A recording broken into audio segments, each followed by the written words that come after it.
So yun guys, magandang umaga po sa ating lahat mga kasyawing, no? Magandang umaga po sa Luzon, Visayas, Mindanao at sa buong mundo mga kasyawing. So for today's video mga kasyawing ay meron po tayong good news, no? Dumating na daw po ang enrolled bill doon sa Office of the President. So pag-usapan natin yan ngayon mga kasyawing, no? Bago po natin pag-usapan yan ay don't forget to like, share, comment at comment down below mga kasyawing para mabasa at makita po natin ang inyong mga komento tungkol po dito sa ating pinag-usapan ngayon mga kasyawing. And don't forget to subscribe.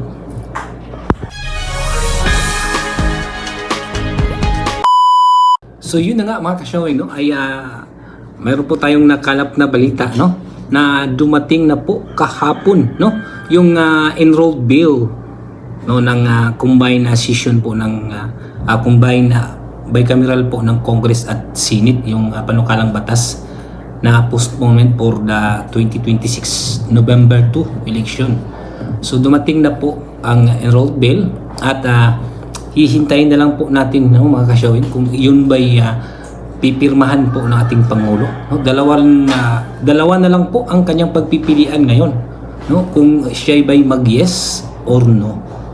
No? Di ba?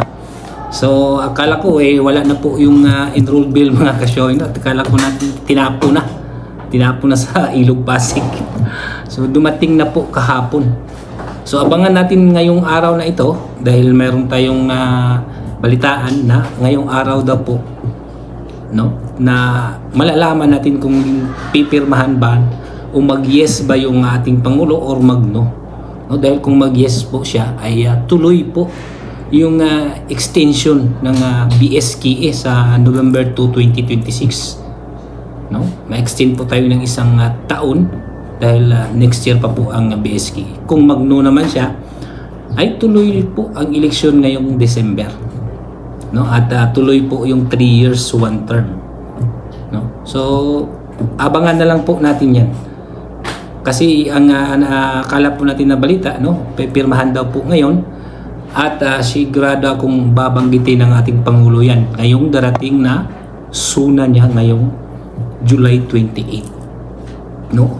Sasabihin niya yan kung ano pong rason niya kung bakit pipirmahan or bakit nag-no siya or hindi niya pipirmahan yung panukalang batas na yan mga kasyaw.